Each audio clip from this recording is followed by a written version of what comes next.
요셉이 그들에게 이르되 두려워하지 마소서 내가 하나님을 대신하리이까. 오늘은 창세기에서 가장 많은 분량을 차지할 뿐만 아니라 창세기의 이제 마지막을 장식하는 인물인 요셉과 그리고 그의 하나님에 대해서 함께 다루어 보도록 하겠습니다. 요셉은 야곱의 12아들 중 한 명입니다. 야곱에게는 4명의 아내가 있었는데 그 중에 유일하게 사랑했던 라헬이라는 아내의 2아들 중 첫째가 바로 이 요셉입니다.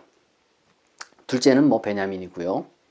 이제 게다가 라헬은 둘째 이 베냐민을 낳자마자 혹은 낳으면서 죽었기 때문에 이 요셉과 베냐민은 야곱에게 특히나 조금 더 귀할 수밖에 없었을 겁니다.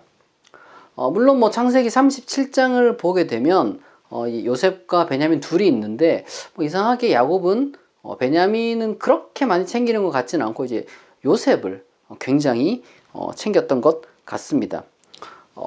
약간 이상할 수도 있지만 어쨌거나 그런 말이 있잖아요. 10손가락 물어서 안 아픈 손가락은 없지만 더 아픈 손가락은 있다. 그런 어떻게 보면 좀 일반적인 부모 자식 관계의 어떤 그런 걸 생각하면은 이게 그렇게 이상하지 않을 수도 있을 것 같습니다. 이제 어쨌든 창세기는 그 이후로 요셉을 중심으로 거의 요셉을 중심으로 이야기를 풀어갑니다. 아브라함에게는 사실상 신경 써야 될 진짜 아들은 이삭 하나뿐이었죠. 그리고 이삭은 에서와 야곱 이 쌍둥이 이렇게 이제 둘이 있었죠. 야곱은 이제는 최소 12명의 아들 그리고 이제 딸 하나가 있잖아요. 이 아이들에게 이제 자기가 받은 하나님의 말씀을 전달합니다. 그러니까 이제 그 당시 때 우리가 문화를 생각하면 최소한 이 아들 중에 한 명이 이제 야곱의 뒤를 이어서 하나님의 말씀을 전달하고 그리고 또한 집안을 이끌 그러한 인물이 되겠죠. 앞서 말씀드렸던 것처럼 이제 야곱에게는 4아내가 있어요. 4아내가. 근데 이제 그 중에 2명만이 정식 아내였죠. 법적으로 따지면은 이제 그러면은 첫 번째 아내인 이 레아의 장자인 루벤이 이제 어떻게 보면은 장자라고 할 수 있겠지만 그럼에도 불구하고 두 번째 아내인 라헬의 장자인 요셉에게도 권리가 있다고 할 수 있겠죠. 당시에 이제 일부 다처제 사회였으니까 우리가 어느 정도 좀 복잡성을 고려하고 우리가 가지고 있는 어떤 그런 상식을 조금만 제거한다면은 루벤과 요셉 나이 차이가 아마 많이 났겠지만 어쨌거나 각자 자기가 어떻게 보면은 그 이제 야곱 아버지의 뒤를 이어서 이 집안 이끌 사람이다 이런 식의 어떤 의식이 있었을 겁니다. 물론 차후에 이제 성경 쭉 이야기를 훑어보면은 그 속에서 어떤 장자의 권리 같은 것들이 굉장히 복잡한 어떤 이야기들로 이제 진행이 되지만 그것은 또 다른 차원의 문제임을 일단 여기서는 그냥 넘어가도록 하겠습니다. 어쨌거나 그런데 이 생각을 르우벤만 하고 요셉만 했겠어요. 나머지 아들도 다 나름대로 야망이 있지 않았겠습니까?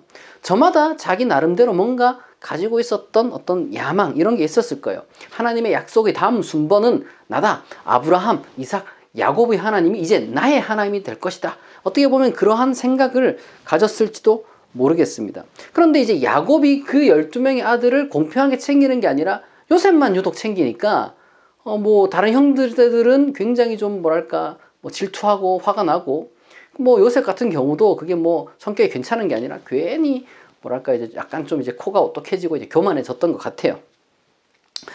어느 날 갑자기 요셉이 자기가 꿈을 꾸었다면서 막 형들을 불러 모읍니다. 그리고 나서 뭐라고 하느냐? 11 곡식 따발이 자기한테 절하더라. 그리고 해와 달과 11별이 자기한테 절하더라. 이런 얘기를 막 늘어놓는 거예요. 그게 무슨 말입니까? 너희들이 어쩌고 저쩌고 하지만 결국에는 아버지는 나한테 다 상속을 해주실 거야. 내가 이 집안의 우두머리가 될 거야. 이런 얘기를 하는 거죠. 막장 드라마 같은 걸 보게 되면 마치 이제 상속권을 둘러싸고 형제들이 막 피도 눈물도 없는 것처럼 막 치고받고 싸우고 막 도발하고 그러한 어떤 그 재벌 3세 이런 좀 모습이 좀 떠오르는 그런 지금 분위기가 여기서 형성되는 거죠. 그런데 이런 반응을 본 형들도 똑같아요. 더 심하죠. 얼마나 야만적인지 이제 이 형들이 담합을 해가지고 어떻게 보면 이제 가장 유력한 후보인 이 자신들의 공공의 적인 이 요셉을 해외에 팔아버리고 죽은 것처럼 꾸밉니다.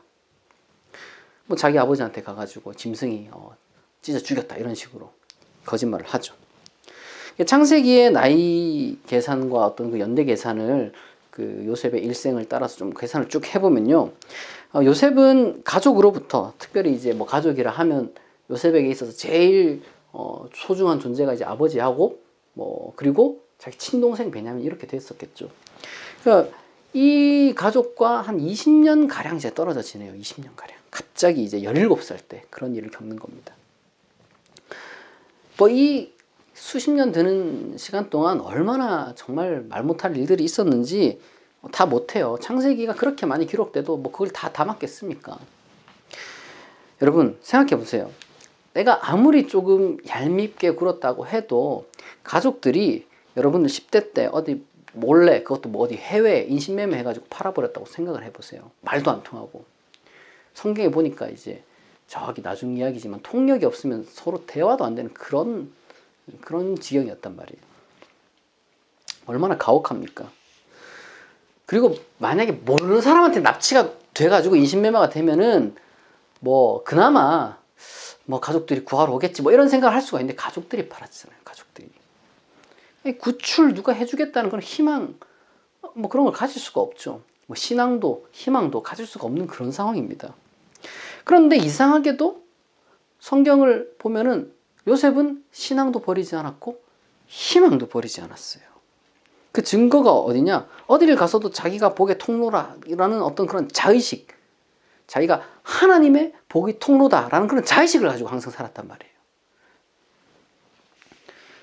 요셉은 자기가 뭐 노예로 팔려가든 뭐 어떤 상황에 처해 있든 간에 결코 눈속임을 하지 않았습니다. 비록 뭐 외국인 노예로 뭐 팔려가게 되었지만 그럼에도 불구하고 자기 자신의 자리에서 최선을 다했고 뭐 또 잘했는지 인정도 받았어요. 아니 뭐 그럴 수밖에 없는 게 그 당시에 뭐 노예가 마음 먹어봤자 그 뭐 얼마나 뭐 자의식을 가질 수 있겠습니까? 그냥 시키는 거나 눈치껏 하는 거지. 근데 요셉은 달랐어요. 이제 하나님의 사람이다. 하나님이 나한테 약속한 게 있다. 이걸 이제 붙드니까 어떤 상황에서도 안 무너지는 거예요. 그러니까 당연히 남들보다 일을 뭐 잘하면 잘했지 못하진 않았겠죠. 이 마음 자세라는 게 얼마나 중요합니까? 우리가 살다 보면 마음 자세가 되어 있어야지 뭐 일도 잘하고 공부도 잘하고 하여튼 뭘 해도 잘할 수 있는 법이잖아요. 이게 창세기는 뭐라고 기록하냐면 이제 외부 사람들이 누가 봐도 이 요셉은 이 하나님, 이 특별히 야훼겠죠. 야훼가 함께 하는 걸 알았다라고 기록을 하고 있습니다. 그러니까 이제 요셉이 자기가 이제 뭐 비록 외국인으로 팔려갔지만은 거기서 나름대로 뭔가 야훼 신앙의 어떤 사람이다라는 것을 뭐 어느 정도는 뭐 어떻게 보면 이제 티를 내고 다녔을 것이고 사람들은 저 사람의 믿는 하나님은 야훼라는 하나님인가 보다 뭐 이렇게 이제 생각을 했을 거예요. 왜냐하면 그 당시 때는 뭐 다신교라는 게 이상한 시대가 아니었기 때문에. 이제 별다른 복잡한 그런 어떤 종교적인 뭐 교리나 뭐 의식 이런 거는 뭐 있지도 않았을 거고 다만 요셉 같은 경우는 그냥 집안 대대로 내려오는 그 야훼의 이름을 불렀을 거고 그리고 집안 대대로 내려오는 그 야훼의 약속 뭐 그거를 뭐 붙들었겠죠. 그거 말고 뭐 그렇게 창세기에 전승할 게 없잖아요. 신앙에 대해서. 이처럼 이 요셉은 한번 자기가 인생이 꺾였습니다. 그 노예로 팔려나갔어요. 그것도 가족한테 배신당해가지고. 그러나 그는 최선을 다해서 그 자리에서도 올바른 태도를 가지고 열심히 일해서 인정받고 다시 거기서 새롭게 부상할 수 있었습니다. 그런데 참 가혹하게도 신앙의 힘으로 그래도 나름대로 어떤 그 최선을 다해가지고 그 삶의 자리에서 열심히 살아가지고 인정을 받고 다시 쭉 일어서는 그 순간에 그에게 두 번째 시련이 닥칩니다. 두 번째 시련. 요셉이 억울하게 주인의 아내를 성폭행하려고 했다. 겁탈하려고 했다. 이런 누명을 쓰게 된 거예요. 그래서 감옥에 갇히게 됩니다. 뭐 여기에 대해서 해석이 많지만 뭐 어쨌거나 핵심은 아무도 요셉의 말을 믿어주진 않았고 그는 감옥에 갇혔다는 거예요. 뭐 아무도 안 믿어준 거죠. 일을 뭐 나름대로 잘하긴 했지만 어쨌든 결국은 노예는 노예였던 거예요. 하지만 요셉은 무너지지 않았습니다. 그는 감옥에서도 똑같이 최선을 다했고 잘했고 그리고 간수의 마음에 들었습니다. 그러던 어느 날 그 이집트 파라오의 음식 담당하는 관리와 그 술 담당하는 관리가 이 한 명씩 각각 이 사람들이 무슨 일을 저질렀는지 정확하게 우리가 뭐 알 수는 없지만 어쨌거나 이제 어떤 그 범죄를 저질러서 요셉이 있는 감옥에 갇히게 돼요. 이제 그래도 나름대로 뭔가 이제 대우를 받는 그런 어떤 고위공직자였으니까 이제 요셉은 또 뭐 똑같은 죄수 입장이라고 하지만 요셉이 그들을 이제 보필하게 되는 일을 맡습니다. 요셉이 이제 그 둘을 또 근데 뭐 일이 2배, 3배 늘어난 거 아니겠어요? 뭐 그래도 잘 보필했습니다. 누구보다도 그들의 어떤 마음을 잘 이해하고 잘 보필했어요. 창세기의 기록을 보면 이제 그 둘이 각각 꿈을 꿨는데 요셉이 해몽을 해줬다고 합니다. 그런데 우리가 이제 얼핏 보면은 요셉이 딱 꿈을 보고 누구는 사흘 만에 이제 복직될 거고 누구는 사흘 만에 이제 사형당할 거다. 뭐 이런 식의 어떤 그 미래를 맞추는 미래를 예언했고 그걸 이제 뭐 실제로 맞췄다. 뭐 이런 식으로 우리가 이제 뭐 어떻게 보면 좀 굉장히 단순하게 생각할 수가 있습니다. 굉장히 뭐 주술적으로 생각할 수 있는 거죠. 그런데 뭐 정말로 이제 우리가 이제 개연성 있는 어떤 그 현실적인 차원에서 생각을 하면 실제로 그랬겠냐 이 말이에요. 누가 이제 꿈 얘기하는데 관리인데 그래도 고위공직자 관리인데 이 사람들이 어떻게 될지 누가 알아요. 근데 이제 당신은 사흘 만에 죽을 것이요. 당신은 사흘 만에 잘 될 것이요. 뭐 이렇게 누가 얘기하겠습니까? 그냥 똑같이 사흘 만에 잘 될 거라고 얘기를 해줬을 거예요. 다만 그런 식으로 이제 뭐 위로를 해줬겠죠. 아니면은 뭐 요새 뭐 들은 이야기가 있다거나 이제 왔다 갔다 하면서 저 사람 뭐 사형이 결정됐더래. 아니면 저 사람은 잠깐 눈 밖에 났지만 이렇게 보여주기 식으로 들어갔다가 다시 복직될 거라 뭐 들은 이야기가 있었겠죠. 뭐 어쨌거나 요셉이 뭐 들은 이야기를 했건 아니면은 이제 그냥 위로의 말을 했건 그런 식으로 이제 그냥 그들을 위로함과 동시에 야훼의 이름으로 이제 꿈을 이제 해석을 해주면서 그냥 이제 뭐 꿈을 해석해 준 게 아니라 이제 나름대로 그런 생각을 한 거예요. 그래도 이 중에 한 명이 나가면은 이제 이 야훼 이름으로 꿈을 해석해 준 나를 기억해 주겠지. 뭐 이런 마음으로 창세기에 보면 딱 그런 마음이 나타나잖아요, 실제로. 그런 마음으로 뭔가 동아줄이 되어줄까 해서 자기 자신을 기억해달라는 마음으로 이렇게 어떻게 보면 이제 그렇게 풀이를 해 준 겁니다. 뭐 창세기라는 것 자체가 이게 문학 작품 혹은 뭐 이제 아무리 뭐 실제를 기록했다 하더라도 이게 뭐 각색된 거니까 우리가 이제 그 정도는 감안하고 이제 봐야 되는 거죠. 어쨌거나 이 요셉의 도박은 성공했습니다. 정말로 술 담당하는 관리가 이제 사흘 만에 복직을 했어요. 그러나 뭐 그 복직한 사람이 이런 뭐 잠깐 사흘 있었던 뭐 얼마 있었는지 모르겠지만 이 죄수 뭐 얼마나 기억하겠어요. 그러니까 이제 2년 뒤에 그런데 다시금 이 요셉이 뿌려놓은 그 씨앗이 그제서 열매를 맺는 거예요. 파라오가 이제 또 꿈을 꿉니다. 이 파라오가 꿈을 꿨는데 이제 이 꿈을 해석할 사람을 막 찾고 있었어요. 그러니까 뭐 사방에서 뭐 이제 자기네들이 아는 어떤 용한 뭐 사람들 다 데려왔겠죠. 근데 이제 뭐 신들이 다 거기서 거기란 말이에요. 이제 부르는 신들이 다 거기서 거기고. 근데 이제 술 맡은 이 관리는 그 당시에 없었던 이집트의 신의 이름을 제가 들은 기억이 있죠. 야훼 이름으로 이제 꿈풀이를 들었잖아요, 본인이. 그러니까 이제 그러한 이집트에 없는 새로운 어떤 그 신의 이름을 거론하면서 꿈 해몽하는 자를 자기가 안다라고 하면서 이제 본인도 파라오한테 점수를 따고 그리고 요셉도 그걸 계기로 파라오 앞에까지 나가게 되는 겁니다. 요셉이 그냥 그 당시 때 막 억울해하면서 나는 그렇게 겁탈하지 않았습니다. 뭐 이렇게 했으면은 그냥 잘 나가는 노예에 불과했을 텐데 어떤 상황에서든지 요셉이 그 포기하지 않고 자기의 마음을 무너뜨리지 않으니까 또 이런 기회가 놀랍게 찾아온 거. 파라오한테까지 나아가게 되는 거죠.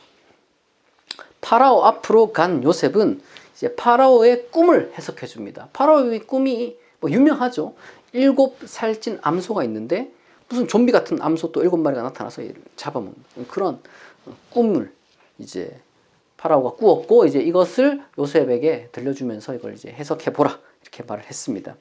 그리고 요셉은 그것을 이제 야훼 하나님의 이름으로 7년간의 풍년과 그리고 이제 7년간의 이제 흉년이 될 것임을 어떤 그 예고하는 그러한 꿈이라면서 이제 그것을 어떻게 이제 앞으로 대비해야 될지 요셉 나름대로 지혜를 내어 놓습니다.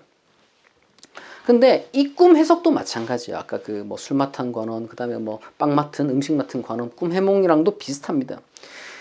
요셉이 이 파라오의 마음에 든 이유는요, 그게 뭐 진짜로 7년이 돼 봐야 아는 거잖아요. 근데 왜 요셉을 발탁했느냐? 아마도 이제 이 이집트의 지배력을 강화할 명분과 그에 걸맞는 제도를 요셉이 제시했기 때문일 거예요. 안 그렇겠습니까?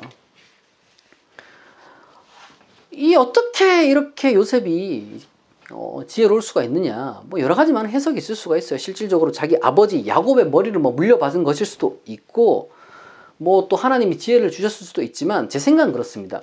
어쨌거나 요셉은 밑바닥 생활이지만 정말 성실하게 수십 년을 그렇게 일을 했습니다. 노예로서도 일을 잘해가지고 실력을 인정받아서 그 고위 공무원의 행정 관리를 했었고, 그리고 이제 뭐 감옥에서도 마찬가지예요. 여전히 실력을 인정받아서 그 행정 관리를 자기가 다 도맡아 했습니다. 그러한 노하우가 쌓이지 않았겠냐 이 말이에요. 요셉은 결국 파라오에게도 인정을 받습니다. 몇 번의 인생 밑바닥에서도 포기하지 않았던 요셉은 그야말로 삶의 대역전을 경험하게 되는 거죠. 도대체 이 요셉을 포기하지 않게 만든 그게 뭐냐? 뭐 왜 볼까요? 요셉 잘생겼다 하잖아요. 아니면 뭐 젊음? 뭐 17살 때 그렇게 됐다고 하니까. 뭐 아니면 뭐 유전자? 여러 가지 많은 뭐 이야기를 제시할 수 있겠지만은 제가 볼 때는 아니에요. 제가 볼 때는 믿음이에요. 믿음.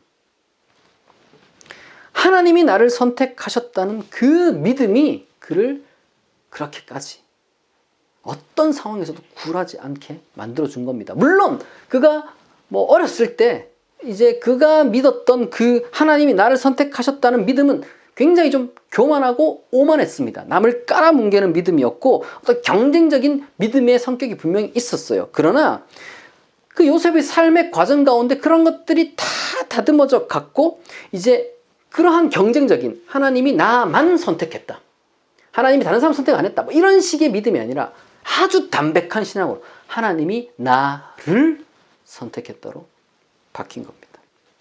이 믿음이 그를 강하게 세웠던 거예요. 하나님이 여러분을 선택했습니다. 이윽고 이제 요셉이 처음 그렇게 인신매매 당한 지 한 20년 정도 지나가지고 이제 이집트에 잘 정착을 이제 하게 됩니다. 뭐 이름도 바꾸고, 뭐 결혼도 하고, 뭐 가정도 꾸립니다. 그리고 문자 그대로 요셉을 통해서 많은 그 이집트인들과 많은 이제 소수부족들이 복을 받았어요. 그러나 뭐 요셉 마음 한켠에는 뭐가 있겠습니까? 가족이 있겠죠, 가족. 뭐 누구보다도 어쨌거나 이제 수십 년이 지났지만 동생이 있어요. 그리고 뭐 자기를 누구보다 챙겨준 아버지. 안 보고 싶겠어요. 17살 때 헤어졌으니까 뭐 이제 또 평안하면 그때 이제 좀 생각이 나잖아요. 내 동생 베냐민한테는 해코지를 안 했을까? 나한테도 이런 짓을 하는 형들인데 베냐민이라고 가만뒀을까? 안 불안했겠습니까? 그런데 이제 그 당시 때 이제 막 큰 흉년이 이제 들었을 때였는데, 이제 곡식을 구워주는 일을 이제 그 요셉의 어떤 그 적인 어떤 제한 관리로 인해서 이제 막 하고 있었는데, 이때 이제 야곱 집안도 이제 가나안 땅에 이제 흉년이 크게 드니까 이제 먹을 것을 이제 꾸러 혹은 뭐 사러 이제 이집트로 이제 와야 했어요. 그래서 이제 그 형들이 이제 와요, 그 이집트로. 그리고 요셉이 그 형들을 보죠. 이렇게 만나게 됩니다. 요셉은 한눈에 알아차려요. 뭐 어떻게 잊어버리겠어요. 한눈에 알죠. 뭐 쓰는 말도 알 거고 뭐 여러 가지 특징들이 있었겠죠. 한눈에 알아봅니다. 그러나 이제 전혀 티를 내지 않아요. 하나도 티를 내지 않고, 형들이 이제 자기 자신을 그때 이제 팔아버렸던 그때 일을 후회하는지, 뭐 또 동생은 살아있는지, 뭐 아버지도 살아있는지 뭐 이런 것들을 다 뭐 확인하고 싶어가지고 이런저런 일들을 많이 꾸며요. 정말 그 창세기의 그 이때 이 스토리가 참 정말 그야말로 드라마인데 제가 그걸 다 뭐 말씀드릴 순 없고, 뭐 중요한 것은 요셉이 마침내 확인한 거죠. 형들이 그때 일을 그래도 후회하고 있구나. 그리고 베냐민도 무사하고 아버지도 살아 계시는구나. 이제 알게 되는 거죠. 그리고 마지막 최종 확인을 합니다. 괜히 일을 꾸며가지고 이제 베냐민에게 이제 뭐 어떤 그 자루에 그 어떤 은잔 같은 것도 이런 걸 좀 숨겨가지고 베냐민을 도둑으로 몰아가지고 괜히 이제 길 가다가 딱 붙잡아가지고 너희 도둑놈이다 해서 이제 베냐민 자루에서 이제 미리 넣어놓은 그걸 탁 꺼내면서 이 도둑놈들아 하면서 이제 베냐민 이놈은 니들 다 내가 용서할 때가 가라. 하지만 요 훔친 도둑놈만큼은 내가 노예로 삼아야겠다. 이런 식으로 막 으름장을 놓습니다. 옛날 같았으면요. 어차피 그 이복 형제잖아요. 그러니까 그래요. 뭐 그놈 데려가셔. 이렇게 이제 할 수 있었겠죠. 옛날 같았으면. 그러니까 막 이제 어떻게 하나 지켜보는데 그 중에 이제 유다라는 그 형이 이제 뭐라고 하느냐, 넷째가 뭐라고 하느냐, 그러면 안 된다. 우리 노년의 아버지가 계신데 이제 아들 둘이 하나 있었는데 하나는 벌써 잃었고 지금 얘 하나를 제일 사랑한다. 이제 얘마저 만약에 이제 이렇게 못 보게 되면 우리 아버지 죽는다. 차라리 그냥 내가 노예가 될 테니까 얘는 보내줘라. 이렇게 이야기를 합니다. 근데 이 유다가 하는 말을 보면요. 참 진짜 놀라운 게 거짓말을 한마디도 안 해요. 유다가. 이 얘기를 하는데 있는 그대로 뭐 꾸미고 자식을 할 것이 있는 그대로 솔직하게 다 얘기하고 정말 이제 어떻게 보면 이제 베냐민 자기랑 좀 관계도 없을 수 있는 그러한 그 형제를 대신하여 자기가 희생하겠다. 이렇게 말을 합니다. 이제 요셉이 다 확인한 거예요. 형들이 새 사람이 됐구나. 진심으로 회개했구나. 요셉이 확인한 거죠. 그러니까 요셉이 갑자기 사람들을 다 물러가라고. 지금 다 여기서 좀 물러가고 니들만 딱 남으라. 그러면서 펑펑 울고 이집트 말이 아니라 자기 부족의 말로 뭐라고 하느냐. 창세기 45장 3절을 보면 이렇게 되어 있습니다. 요셉이 그 형들에게 이르되 나는 요셉이라 내 아버지께서 아직 살아 계시니까 형들이 그 앞에서 놀라서 대답하지 못하더라. 나는 요셉이라 내 아버지께서 아직 살아 계십니까? 형님, 내가 요셉입니다. 나 기억하시겠습니까? 나 요셉입니다. 아버지는 살아 있습니까? 이 짧은 이 두 마디에 수십 년이 녹아 있는 거예요. 이 짧은 두 마디에. 여러분, 이 요셉의 신앙은 요셉의 삶을 이끌었고 마침내 가족들과도 회복할 수 있게 만들어 주었습니다. 뭐 수십 년이 걸렸지만요. 이후에도 뭐 여러 가지 일이 많습니다. 어쨌거나 나이 많아서 야곱이 죽었습니다. 그러니까 이제 요셉의 형들이 그런데 그 나이에 돼도 또 덜컥 겁이 났나 봐요. 혹시나 지금까지 자기들을 봐준 것은 이제 아버지 야곱의 얼굴을 봐서가 아니었나 뭐 이런 마음이었던 거죠. 이제 워낙 어떻게 보면 자신들이 저지른 죄가 이제 컸으니까 평생 뭐 그렇게 겁낼 만도 하죠.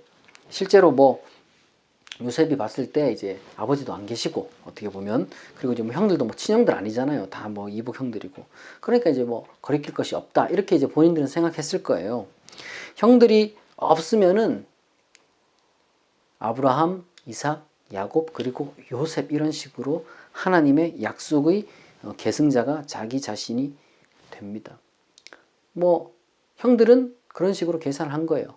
요셉이 이런 식으로 생각하진 않을까. 그리고 요셉 자신도 마찬가지입니다. 어쨌거나 요셉 자신도 그 10대 때 꾸었던 그 꿈을 11곡씩 단위 절하고 해와 달과 11별이 자기에게 절하는 그런 것을 그가 잊지 않았어요. 뭐 그러나 꿈은 그대로였지만 이젠 해석이 달라졌죠. 왜요? 저 어린 시절의 요셉은요, 그게 뭔가 다른 사람들을 막 다스리고 이 무지몽매한 사람들 깨우치고 다니고 그리고 뭐 지배하고 다니고 군림한다 이렇게 생각을 했어요. 그런데 지금은 뭡니까? 그게 아니죠. 아, 내 자신에게 도움을 구하려고 손 내미는 사람의 손을 잡아야 하는 게 내 일이구나. 그걸 요셉이 깨달은 겁니다. 창세기 50장 19절에서 21절을 읽어보겠습니다. 요셉이 그들에게 이르되 두려워하지 마소서. 내가 하나님을 대신하리이까. 당신들은 나를 해하려 하였으나 하나님은 그것을 선으로 바꾸사 오늘과 같이 많은 백성의 생명을 구원하게 하시려 하셨나니 당신들은 두려워하지 마소서. 내가 당신들과 당신들의 자녀를 기르리이다 하고 그들을 간곡한 말로 위로하였더라. 아멘. 여러분, 어떤 상황에서도요, 우리의 태도, 자세, 희망을 잃지 않게 만드는 힘이 뭐냐? 바로 신앙입니다. 하나님이 여러분과 함께 한다는 믿음, 하나님이 여러분들을 선택했다는 믿음, 하나님이 여러분을 통해 많은 사람을 복되게 할 것이라는 그 믿음이 여러분의 것입니다. 그건 여러분에게 하신 하나님의 약속이에요. 여러분 그걸 잊지 않기를 바랍니다. 그리고 요셉처럼 삶의 그 어떤 과정에서도 여러분은 짐이 아니라 빛이 되어줄 수 있어요. 빛이 될 수 있습니다. 그런 마음가짐을 갖고 여러분들 살아가야 돼요. 그리고 동시에 바로 그러한 과정을 통해서 여러분들이 성장할 것이고, 비록 수십 년이 걸렸을지는 몰라도 궁극적으로 여러분들이 가지고 있는 큰 상처가 회복될 줄로 믿습니다. 요셉이 상처를 극복하고 가족과 화해했던 것, 이걸 여러분 기억하셔야 돼요. 요셉의 하나님은 바로 그런 하나님입니다. 그런 하나님. 여러분, 꿈을 꾸시기 바랍니다. 여러분 성공하세요. 그러나 군림하기 위한 성공이 아니라 섬기기 위해 여러분 성공하시기 바랍니다. 인품이 준비되지 않은 사람은요, 뭐 아무리 크게 성공해도 섬길 수가 없겠죠. 하나님은 여러분들이 성공을 향해 나아갈 때 여러분들로 하여금 인품을 다듬는 그러한 시련의 과정을 주신다는 것을 여러분 잊지 않으시기 바랍니다. 그러니까 여러분들이 힘든 상황에 처해 있으면은 그때 내가 지금 내 인품이 연단받는 과정이구나 라고 여러분 생각을 하셔야 돼요. 따라서 그 어떤 상황 속에서도 여러분들의 혀를 어떤 그 욕이라든지 뭐 저주라든지 뭐 이런 것에 여러분 굴복시키지 말고, 마음도 마찬가지입니다. 분노라거나 불평 이런 것에 여러분 굴복하지 마세요. 오히려 어떤 상황에서도 믿음, 감사, 사랑, 찬양, 희망, 여러분 이런 것들을 잃지 않으려고 여러분 애쓰고 기도하시기 바랍니다. 그것이 하나님의 이름으로 성공할 자, 그리고 하나님의 이름으로 성공하는 자의 태도와 마음가짐입니다. 여러분 꿈을 가지세요. 그리고 그 꿈을 여러분 선하게 해석하고, 그리고 그 꿈을 향해 달려가시기 바랍니다. 아브라함, 이삭, 야곱의 꿈은 형제들의 갈등에도 불구하고 여전히 이어졌습니다. 여러분들 마찬가지예요. 다 여러분들 각자 저마다의 고유한 역사가 있습니다. 내 인생 역사가 있고 내 위에 어떤 그 아버지의 그 역사가 다 있습니다. 여러분들에게 이어져 오는 그러한 하나님의 은혜와 복의 역사가 여러분을 통해서 더욱더 커지고 또한 흘러나갈 수 있기를 진심으로 축복합니다.